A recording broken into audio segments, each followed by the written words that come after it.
Hi, hello. Today we're going to be talking about the 7-star Dragon Sceptile. I'm actually recording this early and I'm making a big bet that Sceptile will be Dragon type. So if this is going up when the raid is announced, I prepped all this ahead of time because I was so confident that Sceptile would be Dragon type. So hopefully I don't have to re-edit this and you're hearing this version of the video. I have 6 counters for the 7-star Sceptile. Before we go over them, let's just talk about what Sceptile can possibly do. Sceptile is a grass-type Pokemon with the Dragon Terra type. That means its grass-type moves and its Dragon-type moves will hit hard.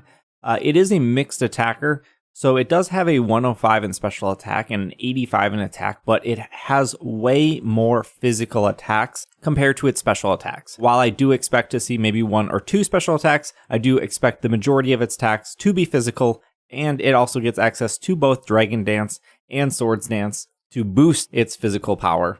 For most physical attackers, we do want to prioritize burning them, so it reduces the damage for the whole team. If for some reason we cannot burn, we do have a way to paralyze it to at least slow it down or skip some of its turns.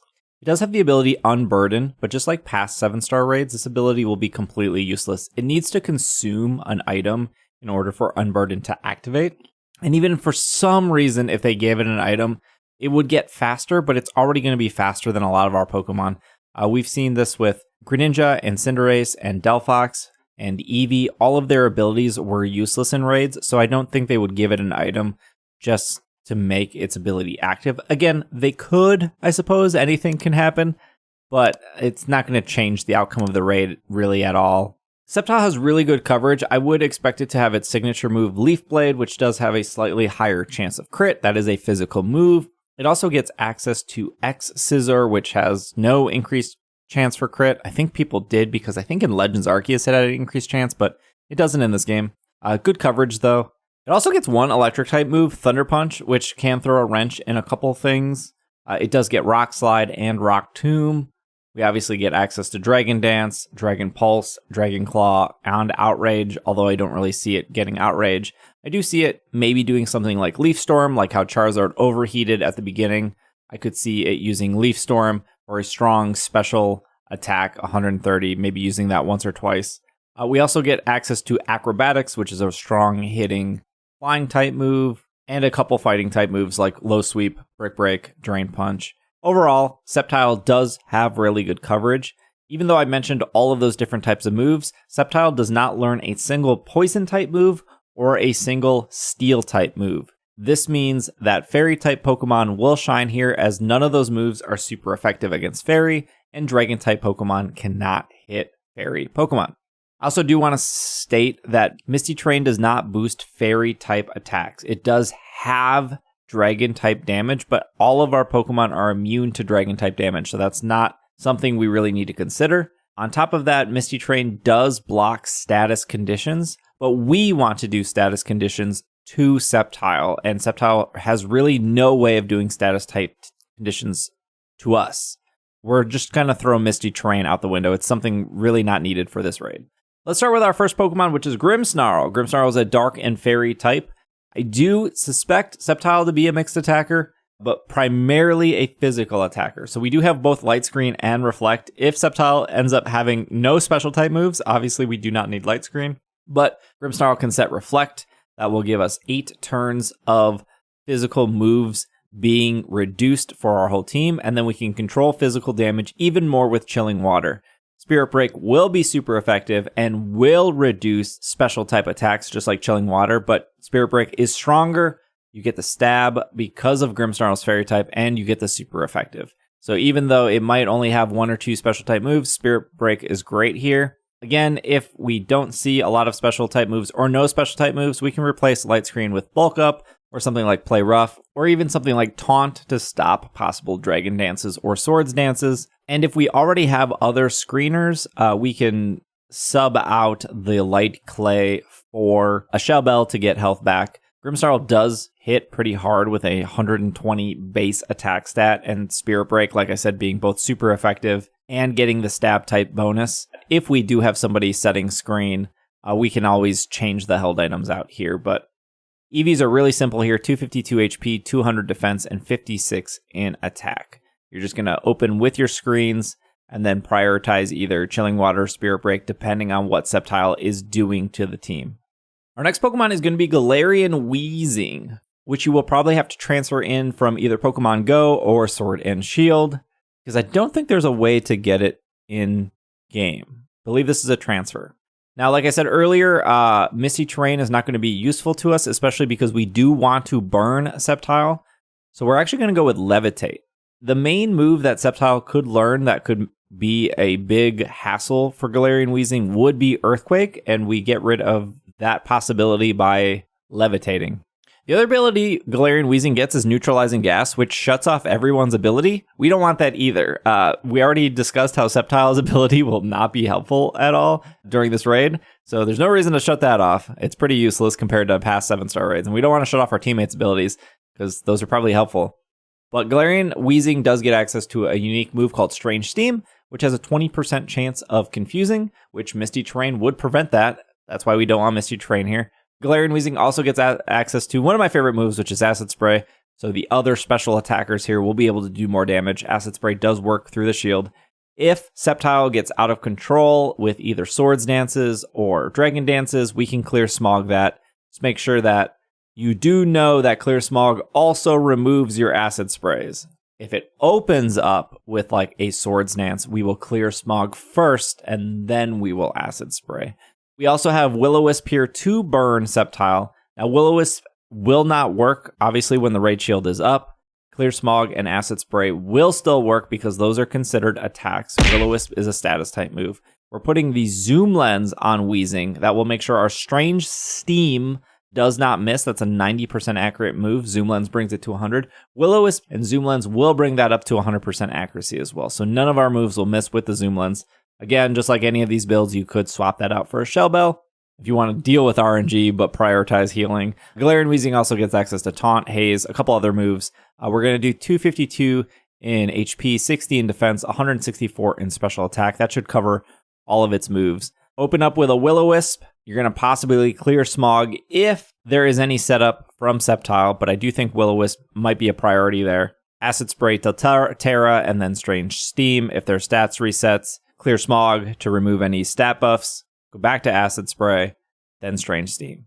That's how you play Weezing, pretty straightforward if you've ever played an Acid Spray Pokemon before. We just used this Pokemon for the Primarina raid, actually, although it wasn't in the raid video, it was something we did after the fact. Alcremie with Aroma Veil. It's going to have all status type moves. It's going to be Charm to reduce that physical attack, Decorate to boost your teammates' physical or special attack. Decorate does both. Helping Hand, which you will use when Pokemon are terrestrialized. That is the best time to use Helping Hand because the Raid Shield that goes up reduces so much damage that Helping Handing your teammates that are not terrestrialized against the Raid Shield isn't really helping anything. So Decorate will be your priority. Helping Hand will be after you're done decorating and when they are terrestrialized. And we do have Light Screen here just in case there is one or two special attacks. Like I've said before, if there are no special attacks, we can switch this out with Draining Kiss or Alluring Voice. But you're probably not going to be hitting those buttons anyways because Decorating and Helping Hand are probably the two you're going to press. You're going to want your attacking Pokemon to continue to attack. So you will be on Decorate duty. You will be on Heal duty with just Heal Cheering. And we're actually going to give Alcremie a Citrus Berry. I don't like leftovers at all in raids. I've never liked leftovers in raids. It eats away at the timer. You don't get enough health back. If you get hit really hard with Alcremie, you'll get a lot of health back at once with the Citrus Berry, where then you can Heal Cheer to either top yourself off and top your teammates off, or you'll have time to use something like Charm or Light Screen to then prevent that from happening again. I just don't think getting like 10 HP back every turn while wasting the timer has ever been beneficial. If you're just going to get some health back in one fall swoop, I think Citrus Berry is there. No point for Shell Bell here since you're not really attacking. Hey, if you think of a better item for Alcremie, leave a comment below. Also, if you've made it this far in the video, before we get to the next builds, feel free to like this video, comment maybe a better held item for Alcremie that I'm not thinking of, or tell me which of these 6 builds you enjoy the most. It really, really helps out. I spent a lot of time on these raid builds and built all these before the raid was even announced because I was worried that they were going to announce this raid while I was on my flight to Japan, so I wanted to make sure everything was done for you guys before I was in a different country. So thanks for making it this far in the video.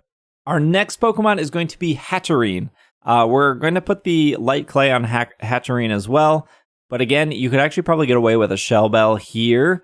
But I do think 8 turns of Reflect for a Pokemon that is going to be very physical is worth it. Hatterene has 130, I believe, special attack. So the Dazzling Gleam will hit pretty hard here. And we also have Nuzzle. Now, I think Nuzzle is fantastic. Nuzzle will 100% paralyze. It does 20 damage. It works when the raid shield is up. Paralyzing a raid boss is fantastic for 1, slowing it down, and 2, having it not take a full turn because it's fully paralyzed. It's like a 30% chance of that can happen. But we do want to prioritize burning it. And we can burn it with Will-O-Wisp before and after shield, but not during shield. So if you're playing with a Weezing or you're playing with a Pokemon that can burn, let them burn it, and then Nuzzle when the shield is up when they cannot burn it. I guess they could burn it with like Scald through the shield, but that's like a 30% chance. Will-O-Wisp is probably the best option here. If you have no one on your team to burn, Nuzzle is great. Nuzzle is still very good. We also have Life Dew here. Life Dew heals the entire team. So how I think of how you play Hatterene is you set a Reflect. While you're setting a Reflect, hopefully the Weezing standing next to you is going to burn it. And then you're going to Dazzling Gleam, Life Dew, Dazzling Gleam, Life Dew. Maybe Dazzling Gleam twice because everyone's healthy, then Life Dew. Once shield goes up, Nuzzle, back to Life Dew and Dazzling Gleam. Pretty easy here. And then after 8 turns, if you are 8 turns into this raid, usually the raid's done by turn 8, set another Reflect. Also have Mystical Fire here. That is a attack that controls the special attack, which can be beneficial if for some reason Sceptile has more than like 1 or 2 special attacks that it wants to use. But we have 252 HP, 200 defense, 56 special attack. And yeah, even though this is mostly a healer with Life Dew and Reflect to reduce damage, you're still going to hit really hard with Dazzling Gleam. This is kind of why I don't really give Alcremie any attacks, because Hatterene's going to hit harder, and Alcremie has access to Decorate, which is way more important for Alcremie to do. So Alcremie shouldn't be really attacking, it should be decorating and keeping the team alive, of course. This is the build I actually was the most excited for after I ran all the calculations and everything. We're going to do Alolan Ninetales here. So we have the Ice and Fairy. Now, there were some moves I mentioned that would be super effective against Ice, specifically Rock Slide would be super effective. But because of Snow Warning, Ninetales is going to set Snow when it comes into battle. And we're going to put the Icy Rock on it. So that Snow will last 8 turns instead of 5. And that's important because when Snow is up, our defense, our physical defense will go up in the snow. And unlike Hail, your teammates are not going to get damaged every turn. Snow doesn't damage you like Hail used to. Having the snow up will also give us access to setting Aurora Veil in case there is no one else to set screens. And it will give us 100% accuracy Blizzards, which is 110 damage versus the 90 damage we would get from Ice Beam. So we won't miss Blizzard at all. If you are playing with multiple Ninetales, maybe have one of them have Snowscape to reset Snow in case the raid does last longer than 8 turns.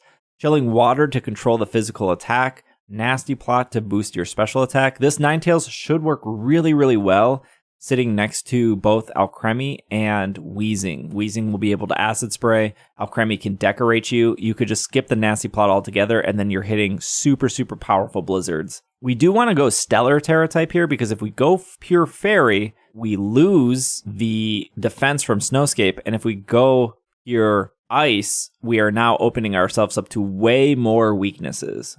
We want to go Stellar to keep both Ice and Fairy happening. EVs are going to be 252 HP, 168 defense, 88 special attack.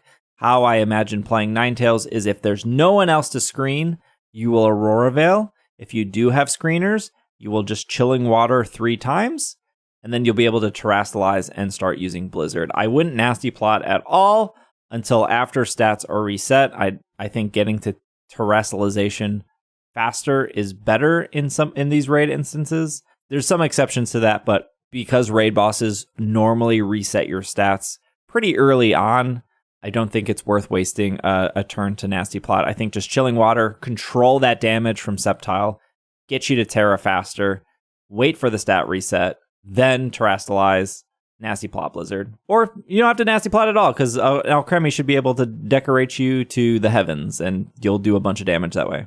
And then our final build is going to be Zacian. This is pretty much the same Zacian we used for Primarina, but instead of 4 defense, special defense, we're changing that to 4 defense, 252 HP, 252 attack. Instead of running Behemoth Blade, we're just going to be running Play Rough. We have Howl here for other physical attackers. Really, the main other physical attacker would be Grimmsnarl, but if you're standing next to other Zacians. And then Swords Dance. If you're not, if everyone in your raid is a special attacker and you're the only physical, you can just Swords Dance instead. I do think you might want to do 1 Iron Defense here. You don't need more than 1, especially if there's a Reflect Up, and especially if people are using Chilling Water. You don't have to worry about that at all, but probably PP max out your Play Rough because you only get 10. It is a 90% accurate move. It's not 90% accurate, and Pokemon is like 50%, but that's why we put the zoom lens on Weezing for their 90% move.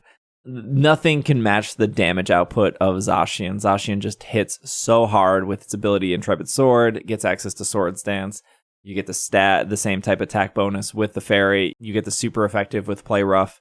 The main concerning move here for Zacian would be Earthquake, but if we don't see Earthquake, that's even better. Zacian's going to resist so much. It's only weak to fire and ground, and Sceptile does not get any fire type moves. Does get that one electric type move though. For Thunder Punch. But I think that's it. I think Fairy is the way to go here. I think all of these Pokemon work really well together and have different flexibilities, and even to the point where I think you can get away with multiple versions of these Pokemon with different moves, and they would all still work very well together. If you have any questions, comments, or concerns, leave them in the comments below. I should be streaming this when it debuts on Twitch, although if this is debuting while I'm in Japan, it might be a really weird hotel stream at whatever o'clock in the morning it is for me and what nighttime it is for you. So we'll figure it out. But thanks for watching. I'll see you guys next time. Bye.